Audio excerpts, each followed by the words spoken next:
Oui, Jésus, gloire à ton nom. Waouh.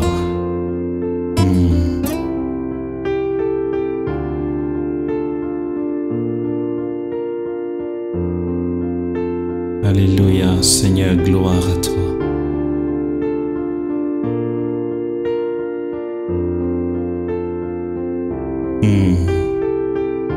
Komba de rabakoto soto koromba kete sonde.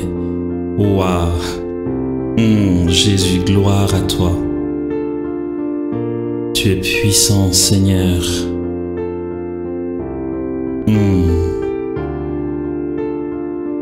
Komba de karabakata sonde. Sonde kata karabakata karande kata karabakoto koro sonde.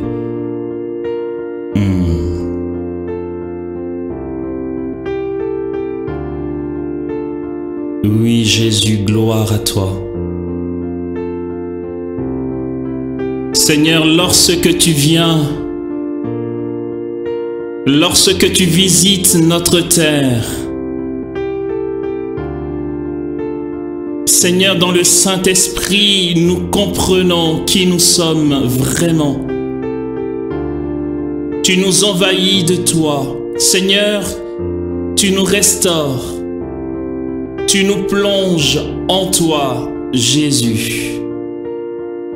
Seigneur, que nos vies, Seigneur, que nos cœurs, Seigneur, ce que tu nous as donné d'être, Seigneur, ce que nous sommes réellement,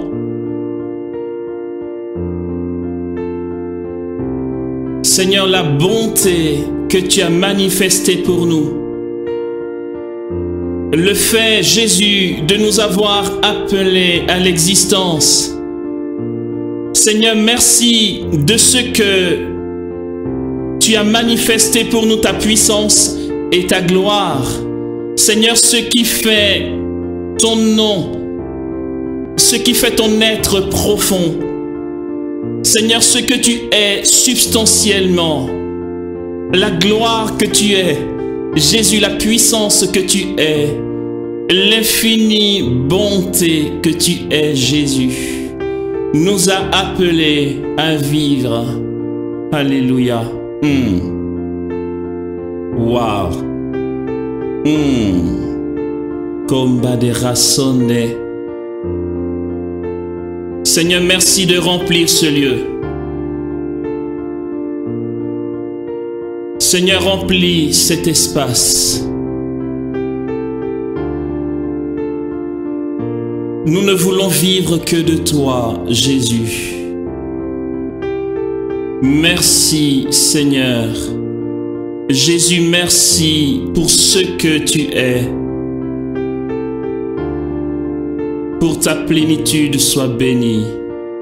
Seigneur, pour la gloire de ton nom, sois béni.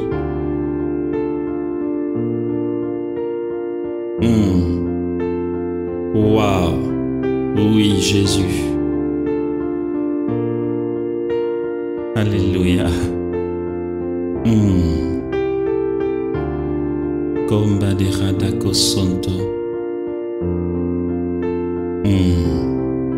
Wow. Comba de katakarande que sonde. Omba de katako sonte kenbada bakaraba kotoko rosonde. Omba de katasonde katakaraba kotosonde. Oui, Jésus. Seigneur, gloire à ton nom. Jésus, honneur à toi. Seigneur, puissance à toi.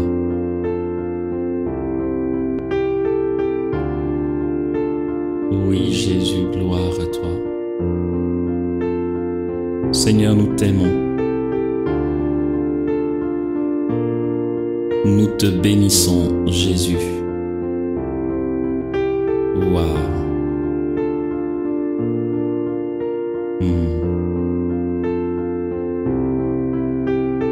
Alléluia, Jésus, gloire à toi.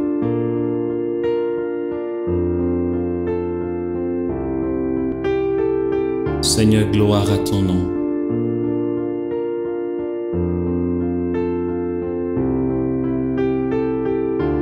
Merci Jésus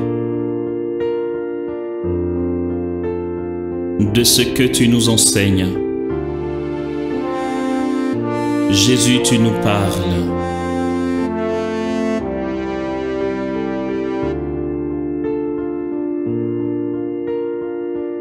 Seigneur, tu nous combles. Et en nous, tu mets l'abondance de ta parole. Aussi, c'est par débordement d'amour, de présence divine, de gloire, de puissance, que nous entendons ta parole, qu'elle nous remplit, que nous la consommons, que nous la proclamons. C'est d'abondance d'amour, Jésus, le cœur débordant de contemplation, que tu manifestes la puissance de ta parole.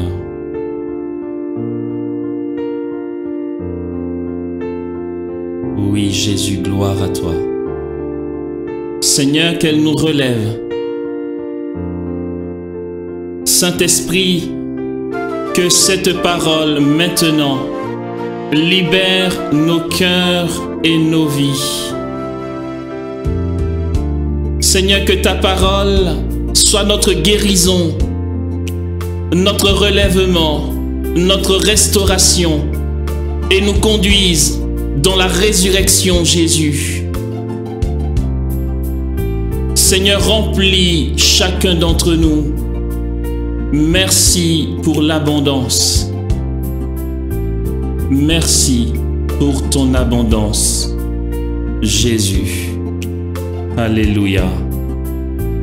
Gloire à ton nom, Seigneur.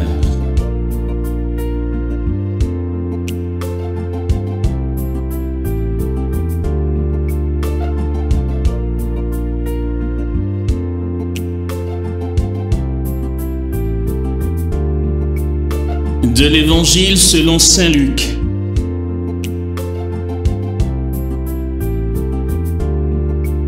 Comme il se trouvait à Béthanie, chez Simon le lépreux, alors qu'il était à table,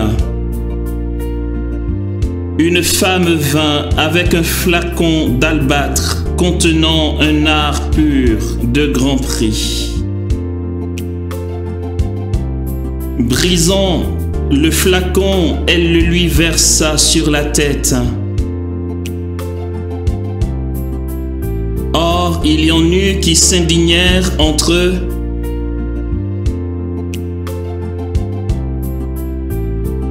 À quoi bon ce gaspillage de parfum?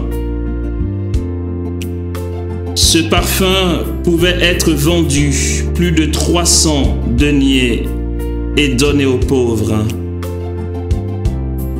Et il la rudoyait, mais Jésus dit, laissez-la, pourquoi la tracassez-vous?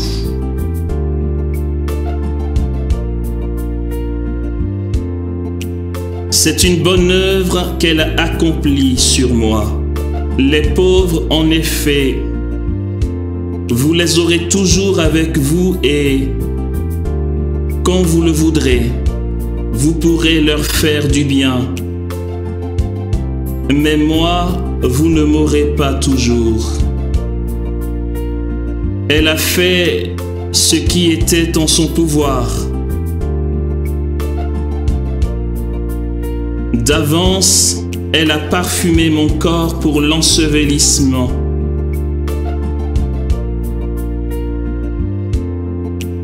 En vérité, je vous le dis, partout où sera proclamé l'Évangile, au monde entier, on redira aussi à sa mémoire ce qu'elle vient de faire.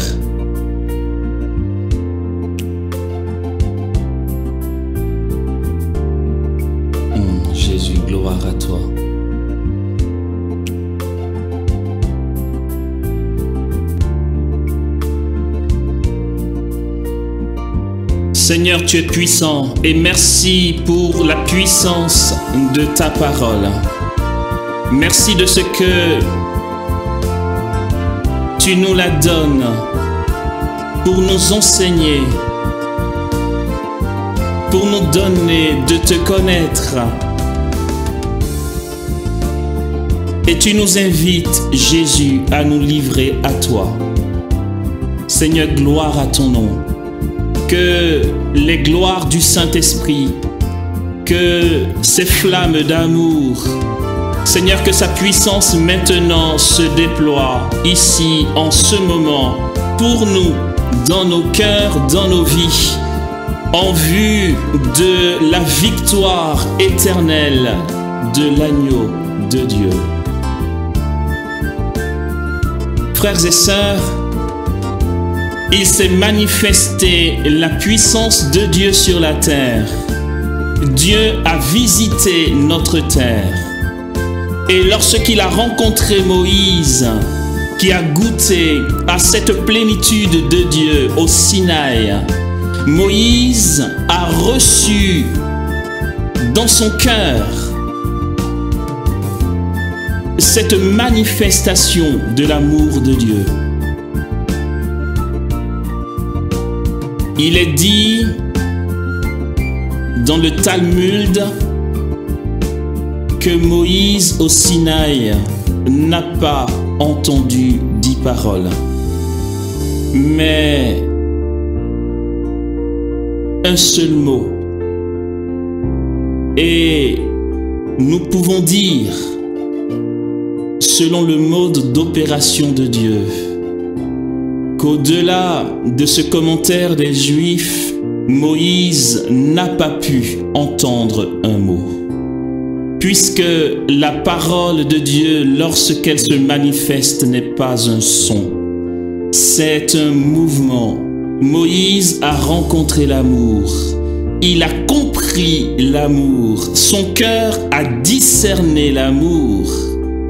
Et frères et sœurs, dans la pédagogie divine, il est important que nous réalisions que Dieu est pédagogue dans la sanctification pour nos âmes. L'amour s'est manifesté et les hommes en ont été témoins. Mais très vite, l'amour a été formalisé dans des préceptes, dans la loi. Et lorsqu'il vient lui-même, selon ce que dit l'auteur de la lettre aux Hébreux, après avoir jadis parlé à nos pères par les prophètes à maintes reprises et sous maintes formes, Dieu, en ces temps qui sont les derniers, nous a parlé par un Fils, effigie de sa substance. L'apôtre Jean nous dira que le Verbe s'est fait chair et qu'il a habité parmi nous. Et les hommes ont cru que trouver Dieu se résumait en des pratiques de préceptes et de lois. C'était nécessaire pour un temps. Lorsque Dieu vient, ce qu'il fait, ses faits et gestes, sa parole, la manifestation de son nom, se révèle folie pour le monde et scandale pour les Juifs.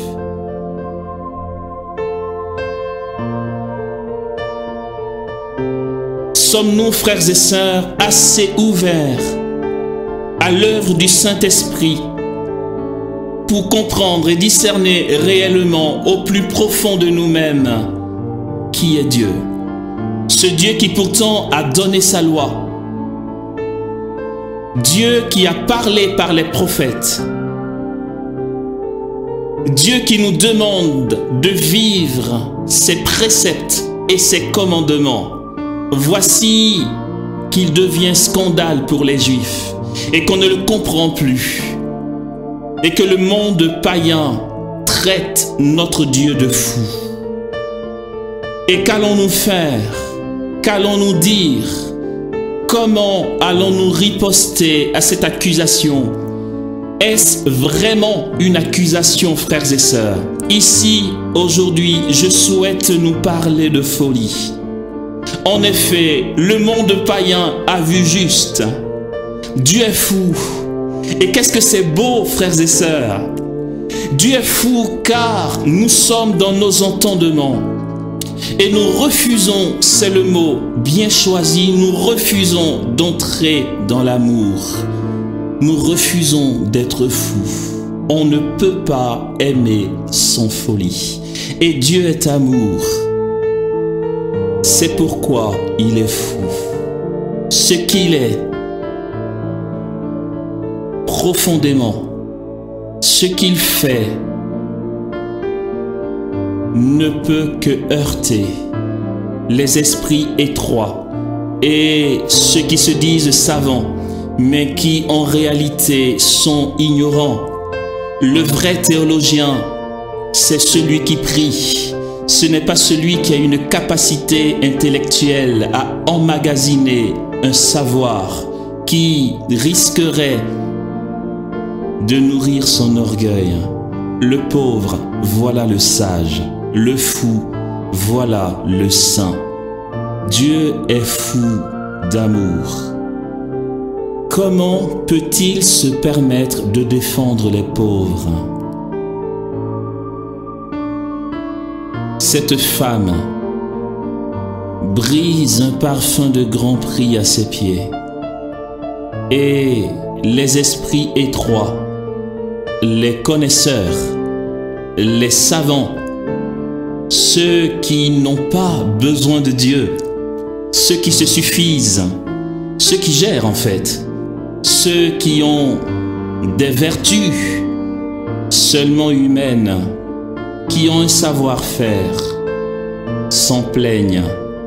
Jésus, que nous comprenons mal, devrait dire, vous avez raison, c'est une pécheresse, puisqu'il est Dieu, et que selon notre interprétation de Dieu, c'est celui qui encouragerait les pharisiens et ceux qui respectent la loi. Le jeune homme riche lui dit, bon maître, que dois-je faire pour avoir la vie éternelle? Jésus dit, mais tu as les commandements, et tu as les préceptes, et tu as la loi. Mets-le en pratique. Le jeune homme riche lui répond, je vis tout cela déjà. Waouh! Ok, Jésus, avant de répondre, laisse-moi juste placer un petit mot. En fait, mon gars, tu vis les commandements, tu vis les préceptes et toute la loi de Moïse, et tu demandes comment avoir la vie éternelle, comment basculer dans le royaume des cieux. En fait, tes pratiques ne t'ont pas obtenu le royaume des cieux. En toi, il y a encore un vide. Jésus lui répond, va, vends ce que tu as, donne-le aux pauvres. Ensuite, viens et suis-moi. Le jeune homme riche repart tout triste, car il avait de grands biens. C'est tellement clair l'enseignement du Christ. Lorsqu'il commence son ministère public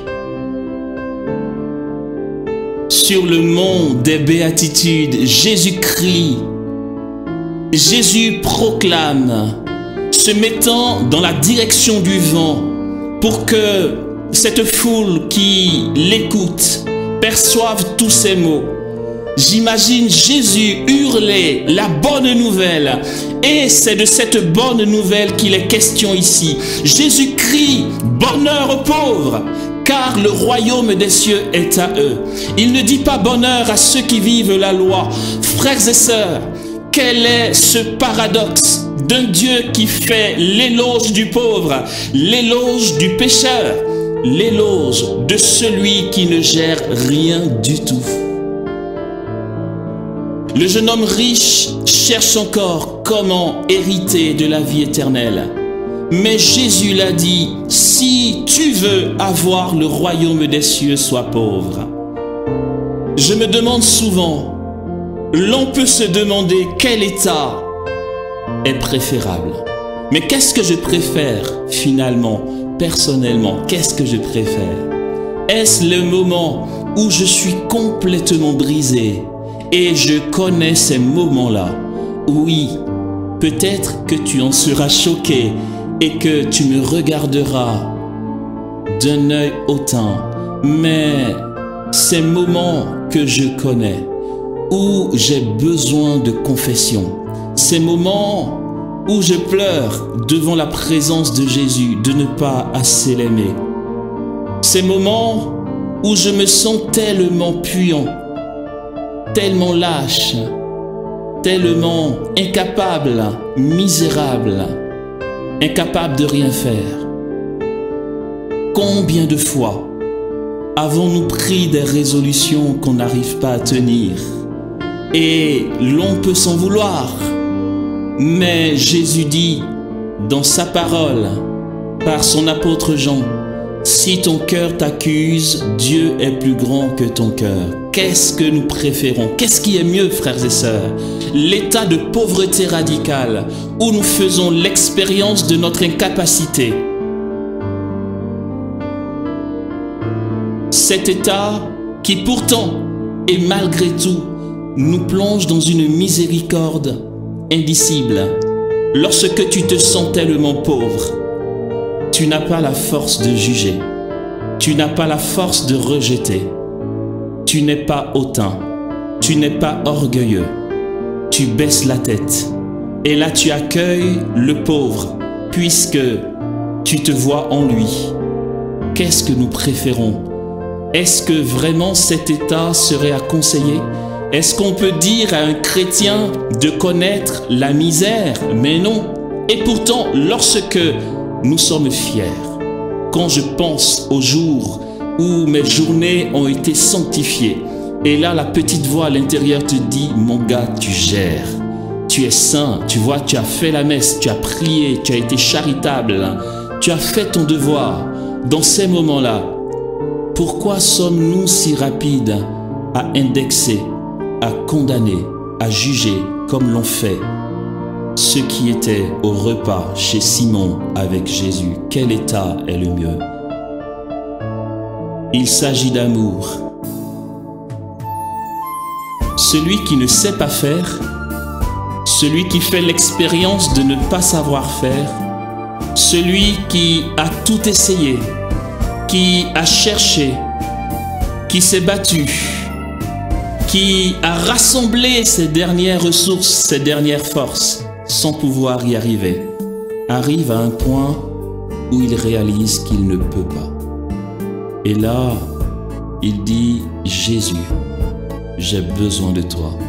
Voici l'attitude de la pécheresse. Et voici pourquoi Jésus défend les pauvres, c'est que celui qui touche de ses mains ses incapacités et ses misères, qui sait qu'il n'a rien, qu'il n'est rien, qu'il n'est capable de rien, c'est celui-là qui lève les yeux vers le ciel et qui manifeste beaucoup d'amour. Car Jésus ne rejette aucun de ceux qui viennent à lui.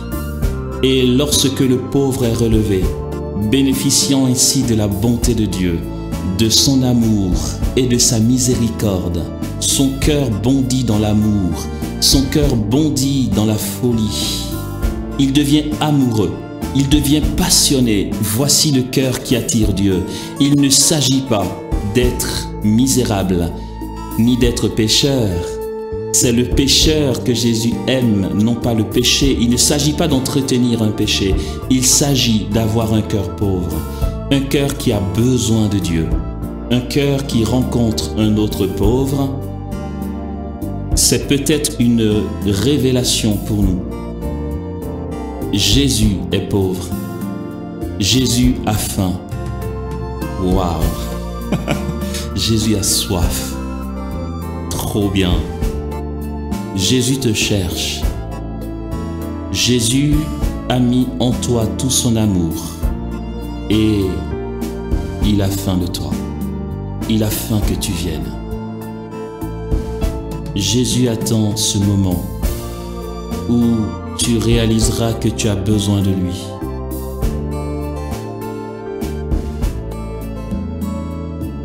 Et où tu viendras à lui. Ceux qui sont fascinés par le Christ, fascinés par le roi, sont les pauvres qui ont bénéficié de sa gratuité. Lorsque le Saint-Esprit donc te relève, lorsqu'il agit dans ton cœur et te donne de goûter à la présence de Dieu qui devient tes vertus, qui devient ta sainteté, lorsque tu reçois une effusion du Saint-Esprit, alors ton cœur bondit d'amour pour ton roi qui s'est abaissé jusqu'à toi. Tu es fasciné de savoir que toi, le rejeté de la société, toi qui as été indexé et jugé par le monde, délaissé par tous, a été rejoint par celui pourtant que tout le monde acclame loue et qu'on met sur un piédestal, qu'on met au haut de la pyramide. Mais Dieu n'est pas au-dessus de la pyramide. Il est là où je suis, si je suis pauvre. Et le pauvre bondit d'action de grâce et d'allégresse, de savoir que son roi s'est abaissé jusqu'à lui. Mais le roi est venu justement chez celui qui a besoin de lui, puisque le Fils de l'homme est venu chercher et sauver ceux qui étaient perdus. Pourquoi le Verbe éternel s'est incarné? Comment a-t-il pris chair de Marie? En vue de quoi? En vue de relever ceux qui étaient perdus. En vue de rassembler tous les fils du Père égarés. C'est l'état, j'allais dire l'état nécessaire, voire indispensable pour bénéficier de l'intimité du roi. Il vient à ta rencontre, il touche ton cœur et tu sais que la sainteté que tu expérimentes ne peut pas venir de toi, puisque c'est dans ta pauvreté que Dieu t'a rejoint. Alors, tu as un regard d'amour, un regard de miséricorde, d'avoir été miséricordié. Tu ne mérites rien du tout. Tout est pure gratuité de Dieu. Car alors que nous étions encore pécheurs, nous dit Paul dans sa lettre aux Romains, le Christ s'est donné pour nous sur la croix. Il n'a même pas attendu que je crie vers lui. Parce qu'il m'a aimé, son amour a été gratuit. Il a tout donné. Et lui, le pauvre, c'est cette formule qui peut-être va te booster. Parce qu'elle risque de te choquer. Mais je te donne cette formule d'amour et je te la donne avec joie parce que Jésus est pauvre et qu'il t'a appelé à entrer dans le mouvement de la Trinité où il n'y a que 3 personnes d'amour, 3 personnes qui se livrent l'une à l'autre dans l'amour. Comment font-elles ces personnes pour avoir une seule substance, une seule volonté sans rivalité? Parce que cette volonté est celle d'aimer l'autre. Et il n'y a jamais de rivalité au cœur de la Trinité. Pour y arriver, pour aimer, pour basculer dans la Trinité, pour s'envoler dans l'infinie puissance de Dieu, pour connaître la béatitude éternelle, il faut avoir un cœur qui se dessaisit de lui-même. Il faut une réelle désappropriation de soi pour entrer dans le mouvement trinitaire. Jésus vient te chercher pour entrer dans cette union nuptiale, ce cœur à cœur, cette épousaille mystique avec Dieu, où rien ne compte que l'amour, où tu ne te défends plus, où tu ne lui imposes plus rien, où tu es dans l'étape de guérison, de libération, d'avoir dépassé ta pauvreté, ton incapacité, d'avoir été miséricordié. C'est ainsi que jaillit la louange. Il est dit par le prophète Isaïe, « Ivre de joie, vous puiserez les eaux aux sources du salut. » C'est de là que vient la louange. Et le pauvre qui a connu la force de Dieu dans sa vie ne peut s'empêcher de chanter, de proclamer de toute sa voix jusqu'à l'ivresse qu'il est l'alpha et qu'il est l'oméga. Il est le commencement de tout et il est la fin. Aucun homme ne peut se sauver lui-même. Nul n'est capable, nul n'est digne. Il ne s'est trouvé personne, ni dans le ciel, ni ici-bas sur la terre, ni même dans les abîmes, qui ait été capable de briser les 7 sceaux et d'ouvrir le livre. Et l'apôtre Jean se met à pleurer, comme dans un désespoir, comme si tout était terminé. Et c'est l'attitude de celui qui n'a pas Dieu, justement, qui a besoin de lui. Et l'ange lui dit, ne pleure pas. Il n'y a personne qui soit digne, même pas toi. Ne pleure pas parce qu'il a remporté la victoire. Celui qui est le lion de la tribu de Juda. Il brisera les 7 sceaux, car il a été mis à mort. Il a répandu son sang rédempteur, rachetant les hommes de toute race, de toute langue, de toute nation. Il a fait d'eux une royauté de prêtres, et ils régneront sur la terre. Voici la louange à laquelle Dieu nous appelle. Quand l'Esprit touche un cœur, l'on reconnaît ceux qui ont grandi en Dieu à ceci. Ils sont tourmentés de faim et de soif d'être pauvres, car cet état est l'état d'union à Dieu. C'est une grosse contradiction et c'est le contraire de l'évangile. Toi qui m'entends et qui m'écoutes, de se prétendre homme de Dieu, de prétendre qu'on a grandi en Dieu, en vivant dans l'opulence, en falsifiant la parole de Dieu à ses fins propres, pour que tes frères et sœurs dans le Seigneur s'occupent de toi et te donnent leurs biens matériels. C'est une honte, c'est un mensonge. Tu n'as pas connu Jésus. Tu bénéficies des charismes que répand le Saint-Esprit, mais cela ne témoigne pas de l'union à Dieu. Les charismes sont donnés sans la sainteté personnelle. Alors, si tu connais quelques charismes, tu sais, ce n'est pas la preuve que tu es arrivé. Si l'on ne voit pas en toi la fin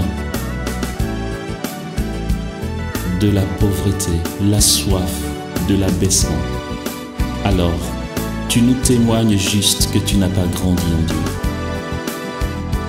Que ta puissance, Jésus, dans le Saint-Esprit, nous brise notre orgueil et notre ego, tout ce que nous voulons ramener à nous.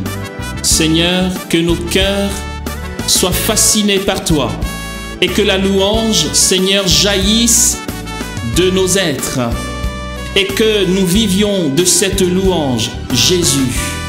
Que le Saint-Esprit nous donne de goûter aux réalités d'en haut. Que le Saint-Esprit nous révèle le seul essentiel qui est d'embrasser Jésus,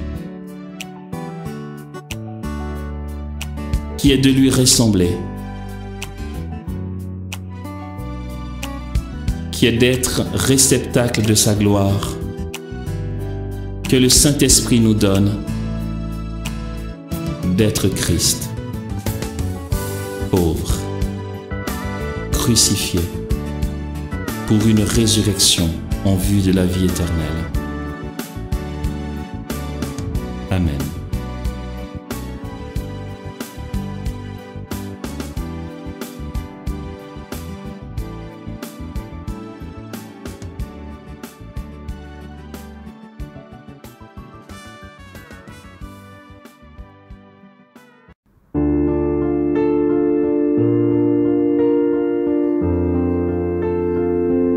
Vous écoutez les chants de l'âme.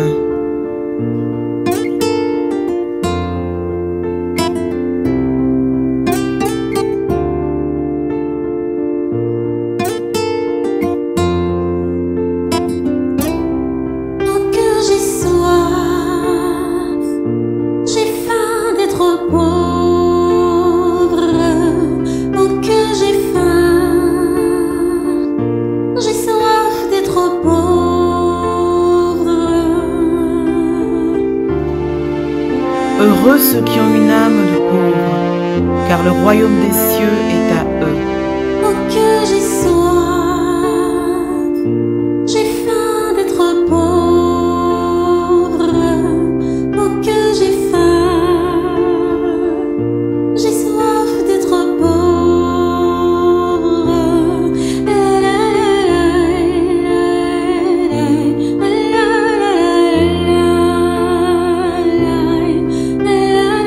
Andrea chante les chants de l'âme.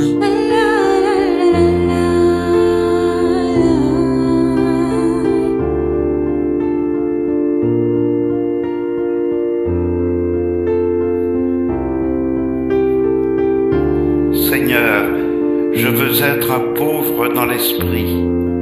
Pour cela, je me détache de tout bien matériel et de toute possession intérieure. Je me détache de mon orgueil. Je me détache du visage que je veux donner aux autres pour être humble et doux de cœur. Je me vide de moi-même pour que tu me remplisses. Je ne veux plus vivre pour moi, mais pour toi et pour les autres. Je veux pouvoir dire ce n'est plus moi qui vis, c'est le Christ qui vit en moi. Amen.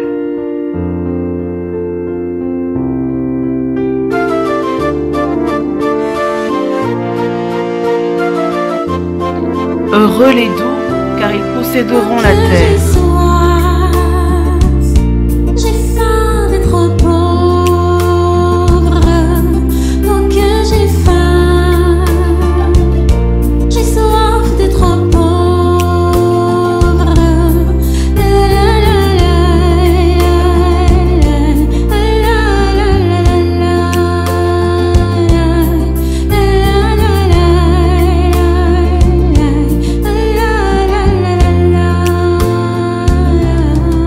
Andrea chante les compositions d'Amos Stéphane Dibi. Les chants de l'âme pour les âmes d'oraison.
Heureux les miséricordieux, car ils obtiendront miséricorde. Jésus.